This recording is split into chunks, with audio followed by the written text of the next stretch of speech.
Dear viewers, हमारे दृष्टि PCS channel पर अब से हर रोज शाम 6 बजे राज्य विशेष करंट अफेयर्स देखना न भूलें। धन्यवाद।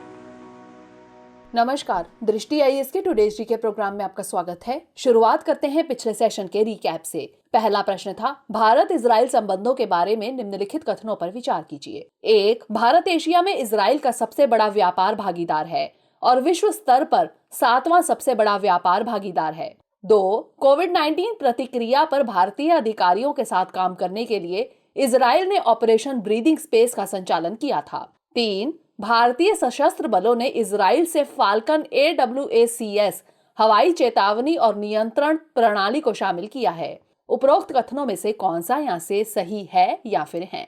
इसका सही जवाब था केवल 2 और 3।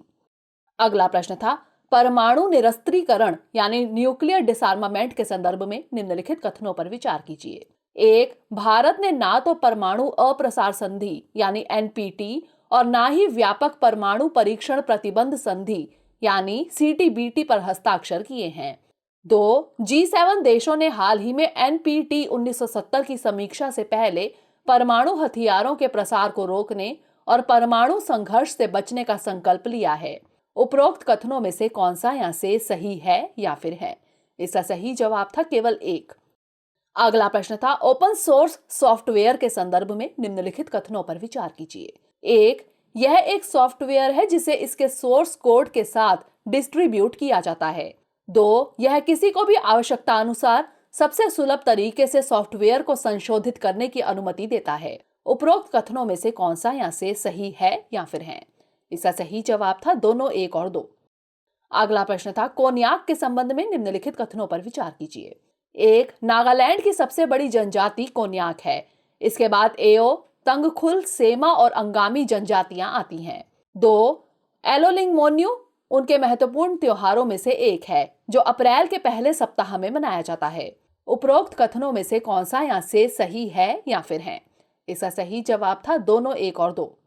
अगला प्रश्न था, भारत के महान्यायवादी यानी AG के संदर्भ में निम्नलिखित में से कौन से कथन सही है? 1. भारत के संविधान में इनका कार्यकाल 5 साल निर्धारित किया गया है। 2. संविधान के अनुच्छेद 76 में उसे हटाने की प्रक्रिया का वर्णन किया गया है। 3. AG को केवल लोकसभा की कार्यवाही में बोलने और भाग लेने का अधिकार है। नीचे दिए गए कूट का प्रयोग कर सही उत्तर चुनिए। इसका सही जवाब था इनमें से कोई भी नहीं। अगला प्रश्न था, टेक्सटाइल के लिए प्रोडक्शन लिंक्ड इंसेंटिव योजना के संबंध में निम्नलिखित कथनों पर विचार कीजिए। 1. 5 साल की अवधि में इस क्षेत्र को उत्पादन पर 100 करोड़ रुपए की प्रोत्साहन राशि प्रदान की जाएगी। 2. यह योजना केवल उन कंपनियों के लिए उपलब्ध होगी जो तकनीकी वस्त्रों में एक निश्चित राशि का निवेश करने की इच्छुक हैं। उपरोक्त कथनों में से कौन सा यहाँ से सही नहीं है या फिर है? इसका सही जवाब था दोनों 1 और 2। अगला प्रश्न था, राष्ट्रीय कैडेट कोर के संबंध में निम्नलिखित कथनों पर विचार कीजिए। 1. HN कुंजरू समिति ने NCC के गठन की सिफारिश की थी।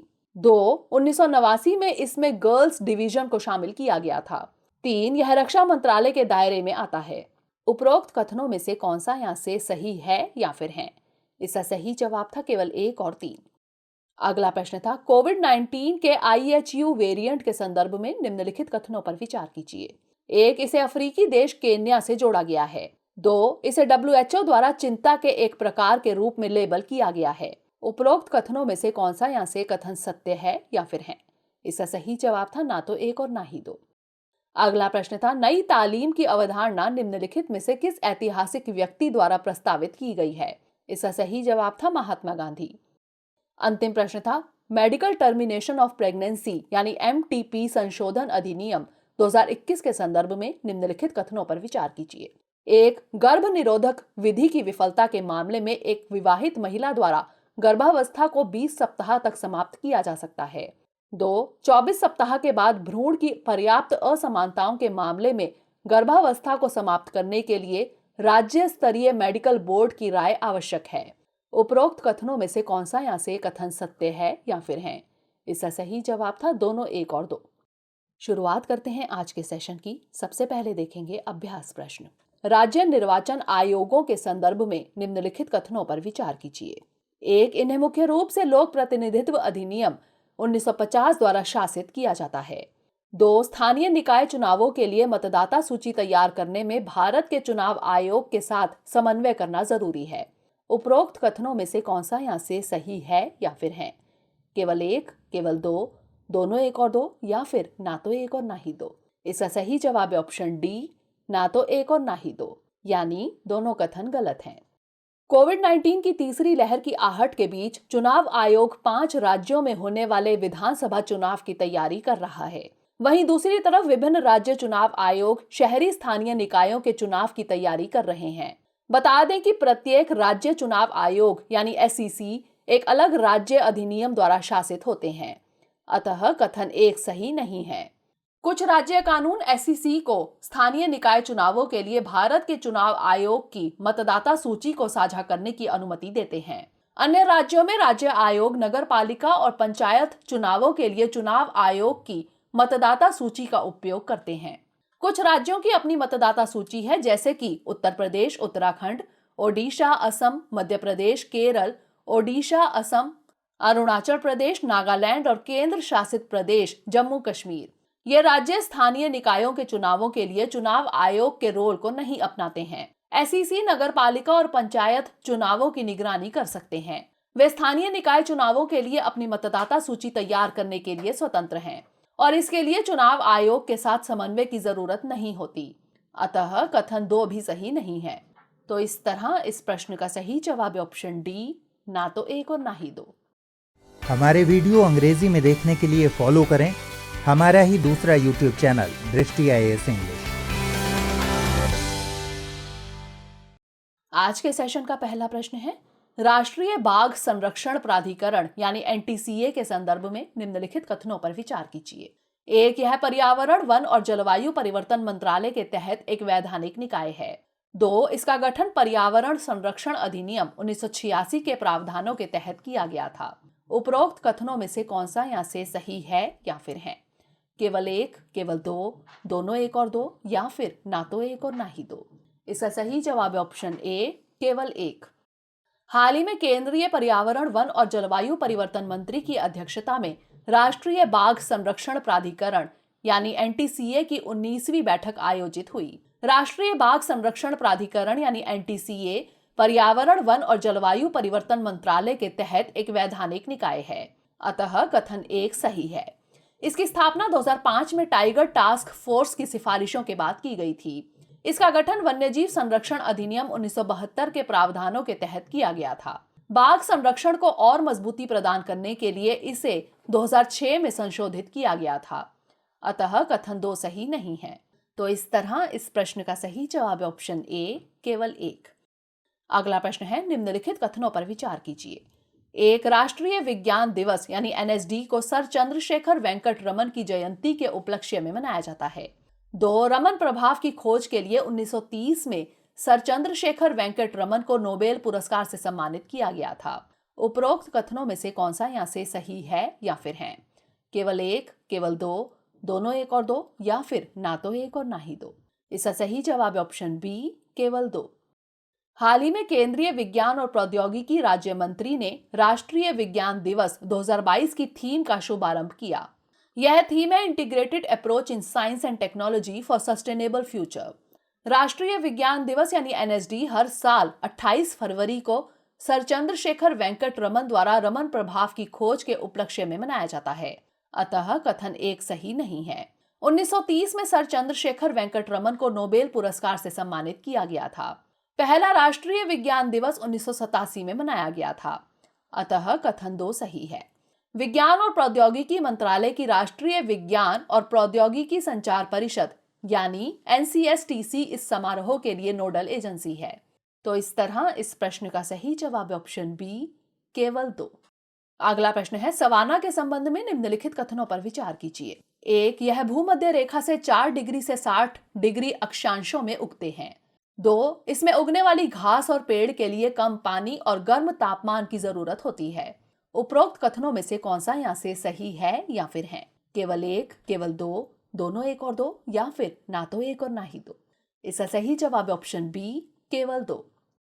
ब्राजील के सेराडो में 2021 में वनों की कटाई 2015 के बाद से अपने सबसे उच्चतम स्तर पर पहुंच गई है। इस वजह से वैज्ञानिकों ने दुनिया की सबसे अधिक प्रजाति समृद्ध सवाना की स्थिति को लेकर आगाह किया है। बता दें कि सवाना के सबसे बड़े क्षेत्र अफ्रीका, दक्षिण America, Australia, Bharat, Myanmar, Thailand के एशियाई क्षेत्र और मेडागास्कर में पाए जाते हैं। गौरतलब है कि सवाना भूमध्य रेखा से 8 डिग्री से 20 डिग्री अक्षांशों के उष्णकटिबंधीय क्षेत्रों में उगती है, अतः कथन एक सही नहीं है। इसके लिए अनुकूल परिस्थितियां हैं गर्म मौसम, साल भर में कुछ महीनों के लिए बारिश, दक्षिणी गोलार्ध में अक्टूबर से मार्च तक और उत्तरी गोलार्ध में अप्रैल से सितंबर तक। औसत सालाना बारिश 80 से 150 सेंटीमीटर, कुछ केंद्रीय महाद्वीपीय जगहों में 50 सेंटीमीटर जितनी कम। औसत मासिक तापमान शुष्क मौसम लगभग 10 से 20 डिग्री सेल्सियस और बारिश के मौसम में 20 से 30 डिग्री सेल्सियस। सवाना में उगने वाले घास और पेड़ों के लिए कम पानी और गर्म तापमान की जरूरत होती है, अतः कथन दो सही है। तो इस तरह इस प्रश्न का सही जवाब है ऑप्शन बी, केवल दो। अगला प्रश्न है, निम्नलिखित कथनों पर विचार कीजिए। एक, अनुच्छेद 148 भारत के नियंत्रक और महालेखा परीक्षक यानी सीएजी के लिए एक स्वतंत्र कार्यालय का प्रावधान करता है। 2, सीएजी केंद्र और राज्य दोनों स्तरों पर देश की संपूर्ण वित्तीय प्रणाली को नियंत्रित करता है। 3, सीएजी भारत के राष्ट्रपति के प्रसाद पर्यंत पद धारण करता है। उपरोक्त कथनों में से कौन सा यहाँ से सही नहीं है या फिर है? केवल एक और दो, केवल दो, केवल तीन, या फिर केवल दो और तीन? इसका सही जवाब है ऑप्शन सी, केवल तीन। सीएजी की एक नई रिपोर्ट के मुताबिक मध्य प्रदेश में चंबल नदी पर निर्मित गांधी सागर बांध की तत्काल मरम्मत कराए जाने की जरूरत है। भारत का नियंत्रक और महालेखा परीक्षक यानी सीएजी एक संवैधानिक निकाय है। अनुच्छेद 148 सीएजी के लिए एक स्वतंत्र कार्यालय का प्रावधान करता है। यह भारत की सर्वोच्च लेखा परीक्षण संस्था है, अतः कथन एक सही है। भारतीय लेखा परीक्षा और लेखा विभाग के प्रमुख 1753 में बनाए गए। वह लोक व्यय का संरक्षक होने के साथ साथ केंद्र और राज्य दोनों स्तरों पर देश की संपूर्ण वित्तीय प्रणाली को नियंत्रित करता है, अतः कथन दो सही है। सीएजी की नियुक्ति भारत के राष्ट्रपति द्वारा उनके हस्ताक्षर और मुहर के तहत एक वारंट के जरिए की जाती है। कार्यकाल 6 वर्ष की अवधि या 65 वर्ष की आयु तक, जो भी पहले हो। सीएजी को राष्ट्रपति द्वारा उसी आधार पर और उसी तरह से हटाया जा सकता है जिस तरह से सर्वोच्च न्यायालय के न्यायाधीश को हटाया जा सकता है। वह राष्ट्रपति के प्रसाद पर्यंत अपना पद धारण नहीं करता है, अतः कथन 3 सही नहीं है। तो इस तरह इस प्रश्न का सही जवाब है ऑप्शन सी, केवल 3। अगला प्रश्न है, एक्वामेशन हाल ही में खबरों में रहा है। निम्नलिखित में से कौन सा कथन सबसे सही तरीके से इसका वर्णन करता है? फ्लेमलेस दाह संस्कार, केवल पानी के उपयोग से पौधे उगाना, खेतों में मत्स्य पालन, या फिर आकाशीय पिंडों से पानी निकालना? इसका सही जवाब है ऑप्शन ए, फ्लेमलेस दाह संस्कार। हाल ही में नोबेल शांति पुरस्कार विजेता एंग्लिकन आर्क बिशप और रंग भेद विरोधी प्रचारक डेसमंड टुटू का निधन हो गया। वह पर्यावरण की रक्षा करने और इस दिशा में जरूरी कार्रवाई करने के प्रति समर्पित थे। उनका अंतिम संस्कार एक्वामेशन जैसी पर्यावरण अनुकूल पद्धति से किया गया। अब जान लेते हैं एक्वामेशन के बारे में। यह एक ऐसी प्रक्रिया है जिसमें मृतक के शव को एक धातु के सिलेंडर के अंदर एक स्ट्रॉन्ग क्षार और पानी के घोल में रखा जाता है और इस सिलेंडर को लगभग 150 डिग्री सेंटीग्रेड तक गर्म किया जाता है। सरल जल प्रवाह, तापमान और क्षारीयता के संयोजन से कार्बनिक पदार्थ आसानी से टूटने लगते हैं। इस प्रक्रिया पूरी होने के बाद कोई उत्तक और डीएनए नहीं बचता है। एक्वामेशन की प्रक्रिया में ऊर्जा का उपयोग किया जाता है। यह दाह संस्कार के दौरान उत्सर्जित होने वाली ग्रीन हाउस गैसों की मात्रा को लगभग 35% तक कम कर देती है। इस प्रक्रिया को जल दाह संस्कार यानी वाटर क्रीमेशन, हरित दाह संस्कार यानी ग्रीन क्रीमेशन अथवा रासायनिक दाह संस्कार यानी केमिकल क्रीमेशन के रूप में भी जाना जाता है। इसलिए विकल्प ए सही है। तो इस तरह इस प्रश्न का सही जवाब है ऑप्शन ए, फ्लेमलेस दाह संस्कार। अगला प्रश्न है, निम्नलिखित में से कौन से देश तंजानिया के साथ सीमा साझा करते हैं? 1 Zambia, 2 Zimbabwe, 3 Malawi, 4 Somalia, 5 Rwanda. नीचे दिए गए कोड का प्रयोग कर सही उत्तर चुनिए। केवल 1, 2 और 5, केवल 1, 3 और 5, केवल 3, 4 और 5 या फिर 1, 2, 3, 4 और 5। इसका सही जवाब है ऑप्शन बी, केवल 1, 3 और 5। तंजानिया में एक नाव दुर्घटना में 9 लोगों की मौत हो गई और दर्जनों लापता हैं। यह नाव पेम्बा से पांजा द्वीप की तरफ जा रही थी। अब जान लेते हैं तंजानिया के बारे में। तंजानिया अफ्रीका महाद्वीप के पूर्व में स्थित एक देश है। उत्तर में युगांडा, उत्तर पूर्व में केन्या, पूर्व में कोमोरो द्वीप और हिंद महासागर, दक्षिण में मोजाम्बिक और मलावी, दक्षिण पश्चिम में जाम्बिया और पश्चिम में रवांडा, बुरुंडी एवं कॉन्गो लोकतांत्रिक गणराज्य इससे सीमा साझा करते हैं। इसलिए विकल्प बी सही है। अफ्रीका का सबसे ऊंचा पर्वत माउंट किलिमंजारो जो उत्तर पूर्वी तंजानिया में स्थित है। तो इस तरह इस प्रश्न का सही जवाब है ऑप्शन बी, केवल 1, 3 और 5। अगला प्रश्न है, निम्नलिखित में से किस राज्य ने हाल ही में student startups and innovation policy SSIP 2.0 launch की है? तमिलनाडु, तेलंगाना, उड़ीसा या फिर गुजरात। इसका सही जवाब है ऑप्शन डी, गुजरात। हाल ही में गुजरात के मुख्यमंत्री भूपेंद्र पटेल ने अगले 5 सालों के लिए student startups and innovation policy के दूसरे संस्करण यानी SSIP 2.0 को लॉन्च किया है।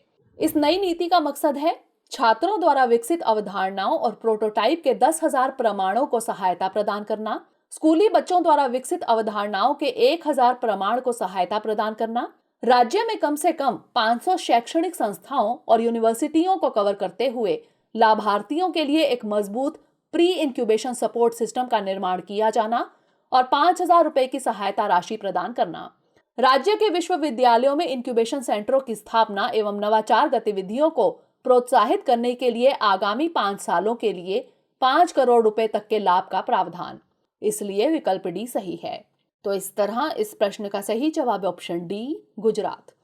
अगला प्रश्न है, हाल ही में खबरों में रहा राष्ट्रीय शहीद स्मारक हुसैनीवाला बॉर्डर के संबंध में निम्नलिखित कथनों पर विचार कीजिए। 1, इसमें 3 राष्ट्रीय शहीदों भगत सिंह, राजगुरु और अशफाकुल्लाह खान की क्रांतिकारी भावना को दर्शाया गया है।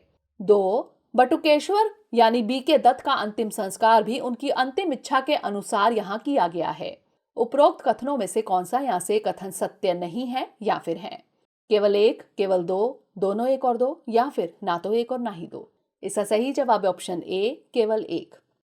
पंजाब के फिरोजपुर में प्रधानमंत्री नरेंद्र मोदी की निर्धारित रैली सुरक्षा में सेंध लगने के कारण रद्द कर दी गई। प्रधानमंत्री भटिंडा पहुंचे जहां से उन्हें हेलीकॉप्टर से हुसैनीवाला में राष्ट्रीय शहीद स्मारक जाना था।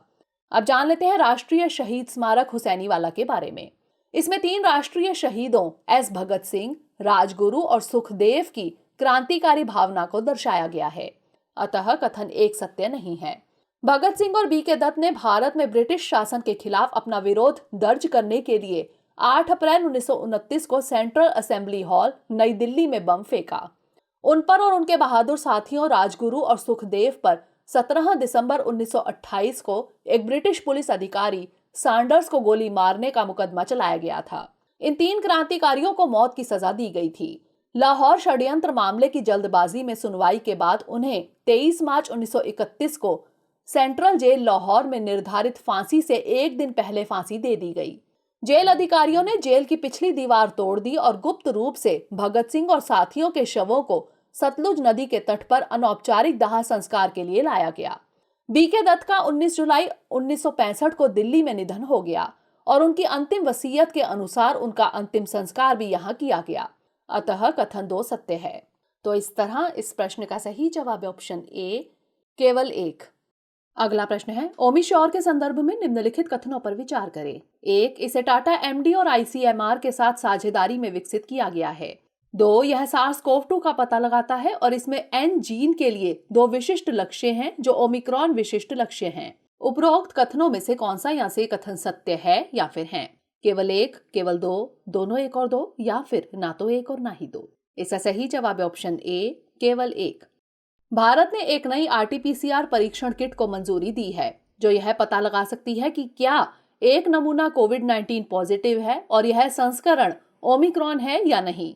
ओमिक्रॉन डिटेक्टिंग आरटीपीसीआर किट को टाटा एमडी और आईसीएमआर की साझेदारी में विकसित किया गया है, अतः कथन 1 सत्य है। यह नई किट 4 घंटे में ओमिक्रॉन का परीक्षण करेगी और देश के जीनोम अनुक्रमण प्रयासों को बढ़ावा देगी। कंपनी ने एक बयान में कहा कि प्रयोगशालाओं के लिए परीक्षण के लिए कीमत 250 रुपए तय की गई है। कंपनी के मुताबिक यह किट 12 जनवरी से बाजार में उपलब्ध होगी। यह किट इस मायने में अनूठी है कि यह 2 स्तरों पर काम करती है। यह SARS-CoV-2 का पता लगाती है। इसमें एस जीन के लिए 2 विशिष्ट लक्ष्य हैं जो ओमिक्रॉन विशिष्ट लक्ष्य हैं। यदि 2 एस जीन लक्ष्य प्रकाश में आते हैं तो कोविड-19 पॉजिटिव सैंपल ओमिक्रॉन वेरिएंट का होने की पुष्टि हो जाती है, अतः कथन 2 सत्य नहीं है। कंपनी ने कहा कि इस पद्धति का उपयोग करने वाला यह पहला ऐसा परीक्षण है। आईसीएमआर के साथ साझेदारी में मूल्यांकन की गई किट ने ओमिक्रॉन सहित SARS-CoV-2 वेरिएंट के लिए 100% संवेदनशीलता और 99.25% विशिष्टता प्रदर्शित की। तो इस तरह इस प्रश्न का सही जवाब ऑप्शन ए केवल 1। अंतिम प्रश्न है, जगन्नाथ मंदिर संशोधन अधिनियम के संदर्भ में निम्नलिखित कथनों पर विचार करें। 1, इसका उद्देश्य मंदिर के भूमि संबंधी मुद्दों को सुलझाना है। 2, जगन्नाथ मंदिर के नाम पर जमीन बेचने और पट्टे पर देने के लिए किसी मंजूरी की जरूरत नहीं होगी। उपरोक्त कथनों में से कौन सा यहाँ से कथन सत्य है या फिर है? केवल 1, केवल 2, दोनों 1 और 2, या फिर ना तो 1 और ना ही 2। इसका सही जवाब ऑप्शन सी, दोनों 1 और 2, यानी दोनों कथन सही हैं। एक ऐतिहासिक निर्णय में ओडिशा राज्य मंत्रिमंडल ने बुधवार को श्री जगन्नाथ मंदिर अधिनियम 1954 में संशोधन को मंजूरी दी। राज्य मंत्रिमंडल द्वारा स्वीकृत संशोधन ने अब मंदिर के भूमि संबंधी मुद्दों को निपटाने की शक्ति का विकेंद्रीकरण कर दिया है। मंत्रि परिषद ने जगन्नाथ मंदिर के नाम पर भूमि की बिक्री और पट्टे पर देने के लिए मंदिर प्रशासन और संबंधित अधिकारियों को अधिकृत किया है। पहले के विपरीत प्रक्रिया के लिए राज्य सरकार से किसी अनुमोदन की आवश्यकता नहीं होगी, अतः कथन 2 सत्य है। उपयोगी और अनुपयोगी भूमि की बिक्री के माध्यम से मंदिर अतिरिक्त कॉर्पस फंड भी उत्पन्न करेगा। कैबिनेट ने इस खंड में एक संशोधन को मंजूरी दे दी है, जिसका अर्थ है कि मंदिर के स्वामित्व वाली किसी भी अचल संपत्ति को पट्टे पर देने, गिरवी रखने या बेचने के लिए राज्य सरकार से किसी पूर्व मंजूरी की आवश्यकता नहीं होगी। मंदिर प्रबंधन समिति, प्रशासनिक अधिकारी और संबंधित जिलों के कलेक्टर इस संबंध में निर्णय ले सकते हैं। तो इस तरह इस प्रश्न का सही जवाब ऑप्शन सी, दोनों 1 और 2। अब नोट कर लेते हैं आज का अभ्यास प्रश्न। जैव ऊर्जा फसलों के संबंध में निम्नलिखित कथनों पर विचार कीजिए। 1, यह फसलें उन क्षेत्रों पर शीतलन प्रभाव उत्पन्न कर सकती हैं जहां उनकी खेती की जाती है। 2, गेहूं, मक्का प्रमुख खाद्य तिलहन, खाद्य तेल, गन्ना और अन्य फसलें प्रमुख जैव ऊर्जा फसलें हैं। उपरोक्त कथनों में से कौन सा यहाँ से सही है या फिर है? केवल 1, केवल 2, दोनों 1 और 2, या फिर ना तो 1 और ना ही 2। इसका उत्तर हमें कमेंट सेक्शन में जरूर भेजिएगा। अगले सेशन में नए प्रश्नों के साथ मिलेंगे, तब तक के लिए धन्यवाद।